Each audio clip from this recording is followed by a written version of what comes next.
नमस्कार मैत्रिणींनो.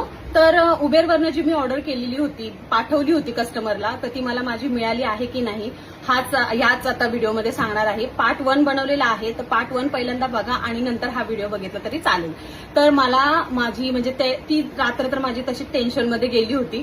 तर दुसऱ्या दिवशी उठल्यानंतर मग सकाळी 10-10:30च्या सुमारास बेल वाजली आणि तो उबेरचा माणूस जो आहे तो माझ्या दारात आला. अक्षरशः मला खूप म्हणजे टेन्शन फ्री झाल्यासारखं झालं. मॅडम म्हणला ही तुमची ऑर्डर घ्या, पण मी त्याला विचारलं की तुम्ही तिथे का नाही ऑर्डर दिली, तर तो मला म्हटला की तुम्ही ऍड्रेस नव्हता टाकला, काय नव्हता टाकला. आता आपण ज्यावेळेस ऑर्डर बुक करतो त्यावेळेस रूम नंबर टाकणं, सगळं टाकणं, पण तो साफ खोटं बोलत होता माणूस. की तो बोलत होता की तुम्ही व्यवस्थित ऍड्रेस नव्हता हे केला. तर मी व्यवस्थित ऍड्रेस टाकला होता, पण तो खोटं बोलत होता.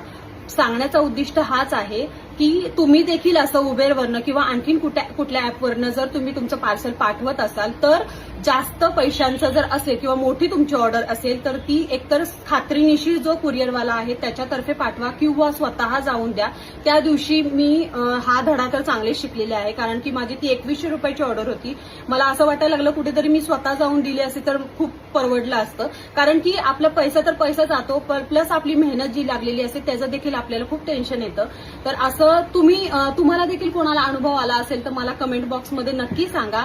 आणि मला जो अनुभव आला तो तर मी तुमच्याबरोबर शेअर केलेलाच आहे. बाकी आपल्याकडे सगळ्या प्रकारचे लाडू भेटतात, सगळ्या प्रकारचे मसाले देखील भेटतात. कोणाला हवे असतील तर मला कमेंटमध्ये नक्की सांगा किंवा व्हॉट्सअपला देखील मेसेज करू शकता. आणि बस पेजला फॉलो केलं नसेल तर पटकन जाऊन आपल्या पेजला फॉलो देखील करा. थँक्यू.